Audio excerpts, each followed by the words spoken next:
You're listening to The Potentializer, the show where small apartment investors learn how to grow wealth faster, with less effort, more credibility, and real impact. Hosted by best-selling author and platform builder Lance Edwards, this podcast is your inside track to smarter models, collaborative deals, and overlooked opportunities that create true freedom. Whether you're just getting started or ready to scale with partners, platforms, and purpose, this is your launch pad.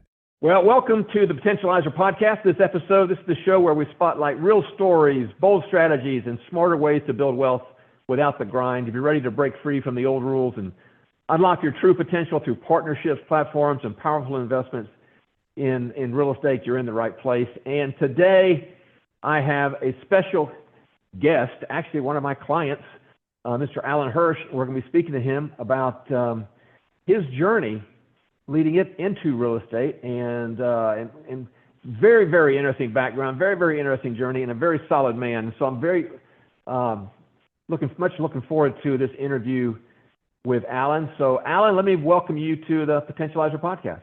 Thank you, Lance. A pleasure to be here. And I want to start off, of course, I know a lot about you, Alan, and I want to get everyone to know you as well in this process. And for example, one thing, you've built a very successful career in medical practice management. And so actually, let's start there. What originally drew you into that field, and what lessons have you carried forward from it? So I came into this field way, way back in the late 1980s, early 1990s, when I was a much younger man. And I went to work for a company called Profesco, which was a subsidiary company of one of the major insurers in the United States. And it was an interesting company because it was designed for healthcare professionals, dental and physicians, medical. So I got involved as a young man in that field, and what I was looking to do was build up a client base. When you're young and new, it's difficult to get in front of people that are seasoned and making big money. So the place that I found a market that I could talk to was with interns and residents in hospitals who were finishing up their training and looking for something to do. And when I say something to do, they're obviously going to go into their professional career, but there were various different choices. Do they go into private practice? Do they join another group? Do they join a hospital system, which, as popular as it was now, was not so popular in the early 1990s. There was a different kind of a market in healthcare. So armed with all the literature and the paraphernalia that I got from this company, I went out to the marketplace, and I used to go to hospitals to meet with interns and residents. And they would always say to me, nice. And by the way, one of the things that Profesco also offered was equity products, because it was part of a major insurance company. And I think it was a marketing arm to get out there and get in with big earners, so they would buy their product lines. Anyway, I got requests from doctors, and I didn't go into the medical market, the dental market, only the medical market. So I got requests from doctors, and they would say things like, Al, all this stuff you do is great, but we need somebody to help us find a practice or finance a practice or evaluate what I needed to do.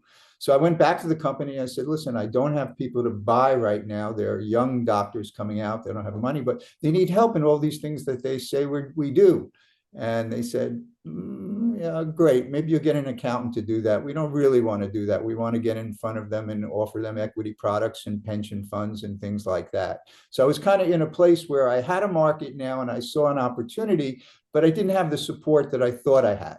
So I spent a number of years learning in the craft a bit, and had ups and downs, and I learned my market basics by taking the bumps you take when you're new in the business.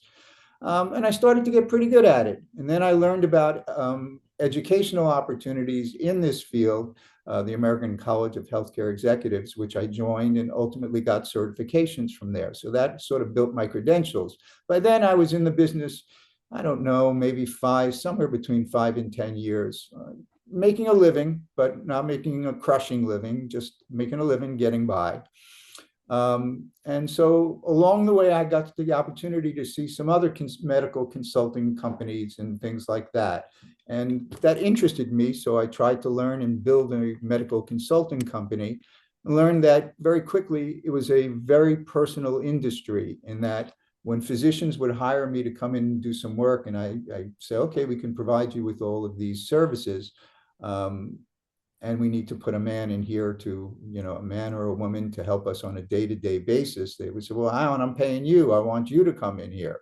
So I had an attorney who said to me early in the game, he said, stop trying to build the big business and be the man yourself.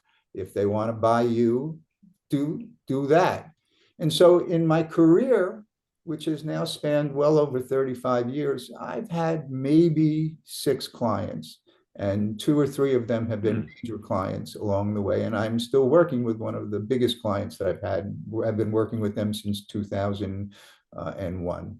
So that's kind of how my story evolved. And I've been very fortunate, worked with some very hardworking doctors who built some good practices. And then along the way, to kind of get where I am now, was a little bit of serendipity joined with a little bit of knowledge. And that's when healthcare started to get crazy and the HMOs started coming around in the early 1990s. Now it's a function in the marketplace. People don't blink an eyelash at it. But in those days, it was, what is this stuff? And physicians were opting in and out. I was working with a group of doctors that were in a demographic market that was very positive for them. And it was Staten Island, New York, which was a very high level of blue collar workers, policemen, firemen, and people, and all of their insurances were changing. So evolving, I learned how to manage that part with physicians well. And so the clients I've worked with have done better percent-wise than their colleagues for the years we've worked together. And having had long-term relationships, that's been a function of it. All right, that's phenomenal. Let me unwrap some of that. But basically what I heard, and I think this is a phenomenal part about you, Alan, back in your early career, what you were trying to represent or to sell was not what the doctors you were speaking to wanted. They needed help with other services, which the company you worked for didn't provide that service. They wanted to go sell them this. And so you basically, being, I say, the entrepreneur, saw the opportunity. Well, they're asking for this. I can deliver that. And that's what led you into what's now been your, over 30-year business. Is that a correct summary? That is absolutely correct. Spot on. That's perfect. I love that. So you got the entrepreneurial niche. All right. So, I know this from you, that one of your guiding quotes is Teddy Roosevelt's quote, "Man in the arena." So we wouldn't mind kind of unpacking that. What does that mean to you personally, and how does it influence how you show up in business today? Well, I think it's really a function of recognizing that a lot of people say, I want to do, I'm going to be part of it. But it's the guy that actually does it, that works like a grunt at times, sweats, tries hard, fails again. People tell him he's out of his mind. He should do something else. Here's a better way. It's like the guy who's going to tell you everything to do with a woman, but he doesn't have a girlfriend. So, there's people out there telling you what to do. But unless you're out there doing it yourself and taking the failure and doing the grinding time, I think it's hard to make an individual entrepreneurial business flourish unless you have some good mentors. And I have had a lot of great mentors. Some of them are in print and some of them are in person. But in the end, it's the guy that's willing to take it on the chin that I think deserves the credit and the win. Well, I imagine over 30 years, you've got all the experience to back up that. I'm pretty confident you do, correct? Yeah, well, we've had some successes, and that's been good. And most of the time, not most of the time, all the time, when I was able to function with my clients and keep their interests in my best interest, it always worked out that way. There was a loyalty factor, and there still remains that. I'm pretty happy when I know that I could put a bunch of people in the room that still know me and are working with me after 25, 30 years. Oh, that's outstanding. That's outstanding. All right, so let's transition. We talked a little bit about your background, what you've been doing for the last 35 years, kind of what drove you into this area of medical practice management. Let's talk about real estate. And I want you to share this story because I think this is very interesting. A lot of people can relate to this. Tell us about your very first spark of interest in real estate. And I understand it was a Carlton Sheets infomercial may have played a role in this sometime back. It played a role in it. It was the role in it. The Carlton Sheets late night television commercial, along with Tony Robbins, the kind of guys that I would know. These are guys that were grinding it out. And Carlton Sheets was, I think, no money down. That was his course and how to do that. And I certainly bought it with the cassettes and all of those things. But that's part of being the man in the arena. That's part of the failure stuff. But it was there. The spark was there. All right. And for those of you, some of you are listening, who's Carlton Sheets? Well, Carlton Sheets was years ago. He would run these infomercials constantly on the real estate system, and but it was the real deal. It was the real deal system. So I thought, for those of you that have been around, like me and Alan, you've got to remember some of those Carlton Sheets infomercials from years ago. All right, so got your interest there, got you started. Now, you've done some flips and you've owned some small multifamily properties. So what did those early experiences teach you about resilience and adapting to market conditions? Especially, I know some of those you had to carry through COVID. What did you learn through that process?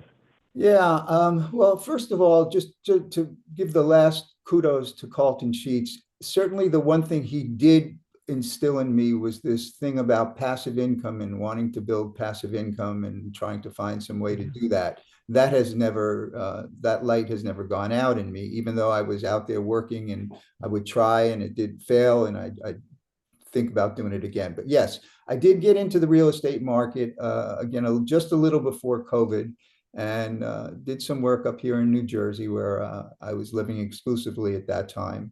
I did a fix and flip on a property that I think we did okay with, but it was nowhere near the performers. There were cost overruns and some issues with contractors, but in the end, we came out unscathed. We didn't see the profit that we thought we would. But also simultaneously in that period, I was working and going to a real estate group where they were doing a lot of work in Newark, New Jersey, and they were doing Section 8 housing and some properties like that. So I did a couple of Section 8 passive income housing items. They weren't fully Section 8, so when we ran into COVID, we ran into the problem of people didn't have to pay their bills in Newark during that period, and that was kind of tough.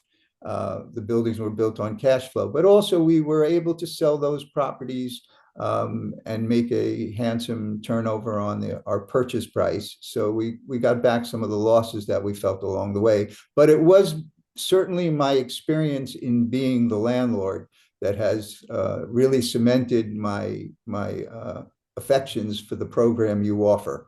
I don't want to be the landlord anymore. As part of that man of the arena experience, I would say, oh yeah, Alan, you went to the landlord route. Yeah, take it on the chin. All right, so you mentioned passive income and equity through apartments. So what is it that has prompted you now to get involved with this asset class currently? So I've reached the time in my life and in my professional work that I take a look and I see what I've done and what I've wanted to do. And I think that this is, along with maybe one or two personal items, this is something that I really wanted to put the energy into. And that's why I got very excited when I saw the program that you offered, because it sort of fit my model in terms of wanting to build a business, but not being the guy that's going to be the landlord, not being stuck in that aspect. And actually, if put the efforts into it, the opportunity to build it really to a nice size of a business. And one of the things I learned in healthcare is it's nice to succeed and be on the high side of the game. And that's really what I'm after. All right, very good. Excellent, excellent. All right, so let's let people get to know you a little bit more. So if a broker or a seller is meeting you for the first time, or even a prospective private investor in one of your projects, what do you want to make sure they know about your character and the way you do business? What do you want them to walk away with about their impressions about Alan Hirsch? I think it's all transparency. It's a function of doing your homework so that you put the options together in an intelligent way, and you're looking at something that has some feasibility to it. It's not a pie in the sky kind of a situation, and how you're going to go about doing the business and what you're going to be able to do. And you got to kind of be busy, not only busy, but also very honest about it, and put out there what it takes, what your thought process would be to make the project work, what you can put into it, and what they can expect of you. Are you the kind of person that's going to show up the way you need to show up at all times? And that's something that I am pretty proud of. When the waters get a little choppy, I show up, and we figure out a way to do something. I would suggest that's more of that man in the arena background and quote you're referring to, that you show up. Yeah, you vote with your feet. Yeah, that's good. That's good. And I've also heard you say a number of times, even with your dealings with your medical clients, the physicians, it's always being aligned interests. I guess I would put it that way. You've always tried to align the interests with them, and if you had tough times, let's figure this out together. Is that what I'm hearing carry over into here with the real estate business as well? Well, I would think so. Look,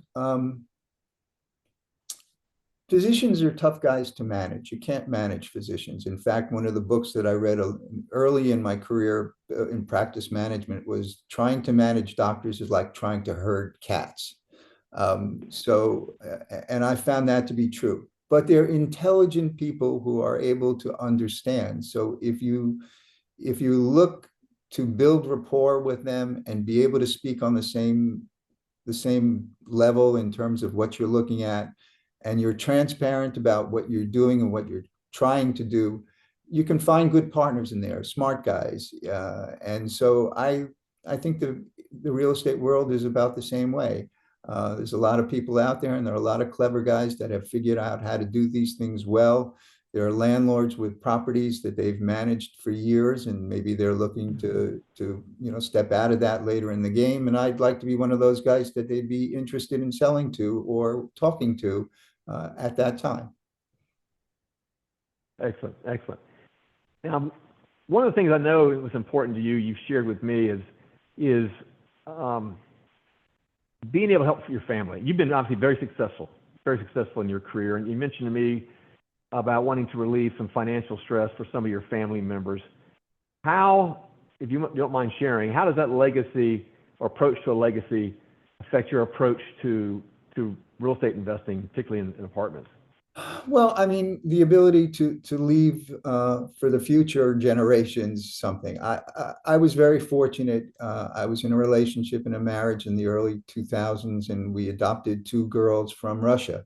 And they adopted them. They were just 7, turning 8 years old. So they were in the orphanage system in Russia, and they've been here now since 2004. So they're amazing, and they're fully acclimated to America and English, and so they're great. They've gone to college, but you sort of have a feeling in your heart that you want to leave somebody not just something to remember you by, but something that's meaningful. And that would look to me to be some real estate ventures that I hopefully could build along the way as I'm doing this, both for myself and for my family. And so that's my real motivation at that level.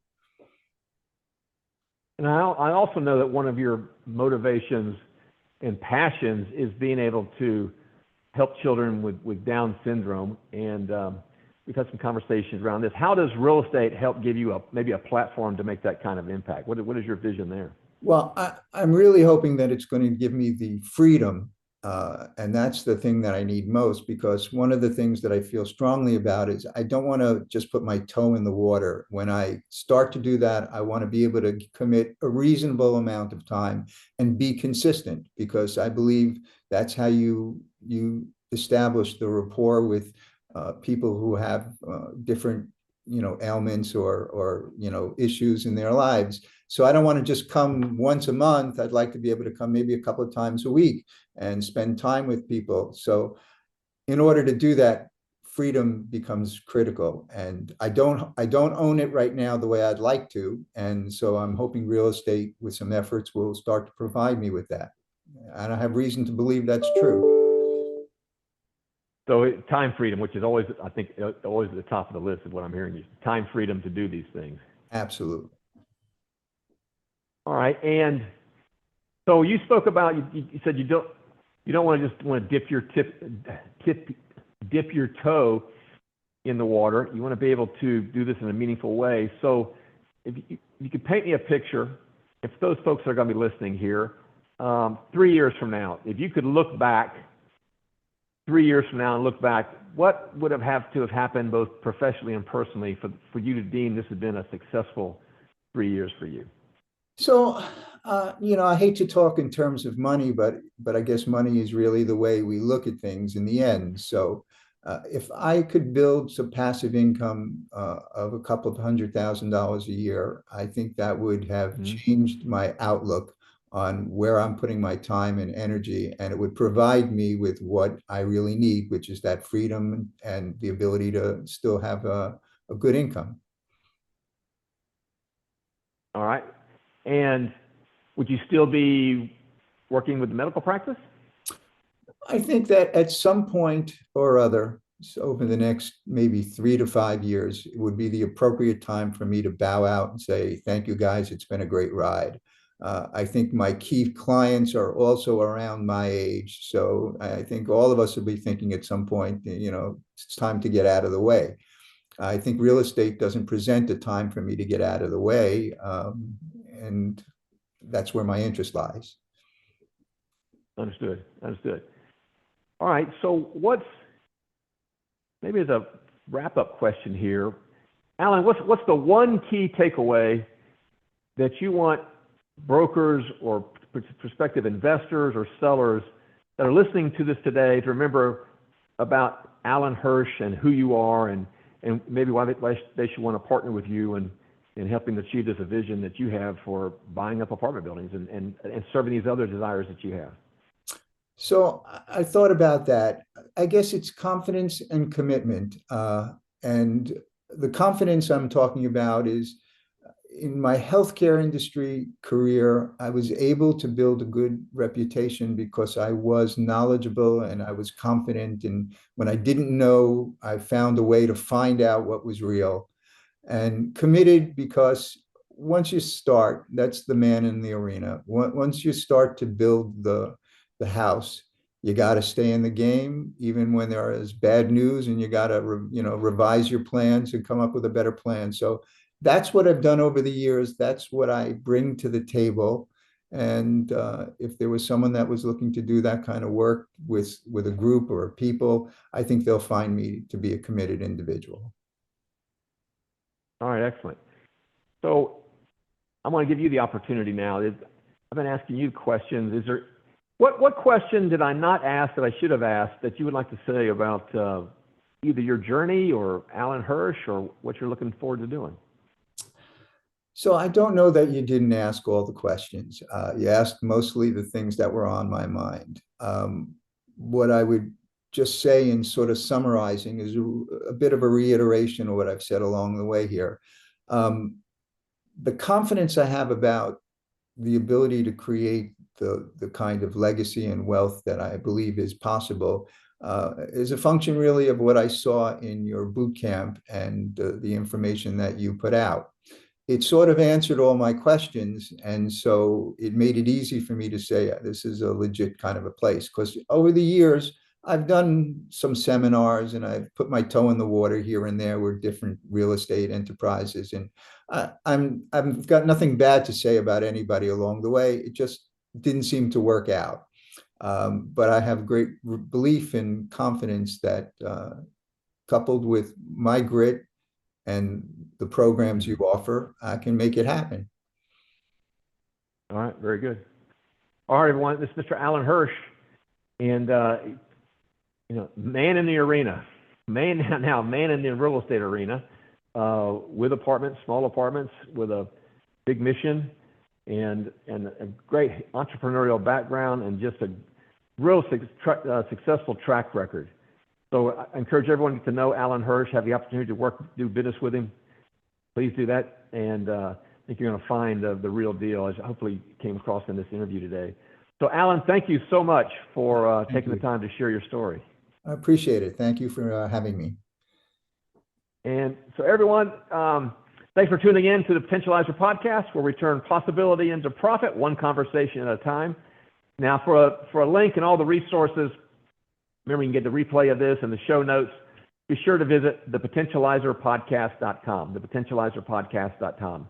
And until the next edition, make sure you're out potentializing your life. Take care, everybody.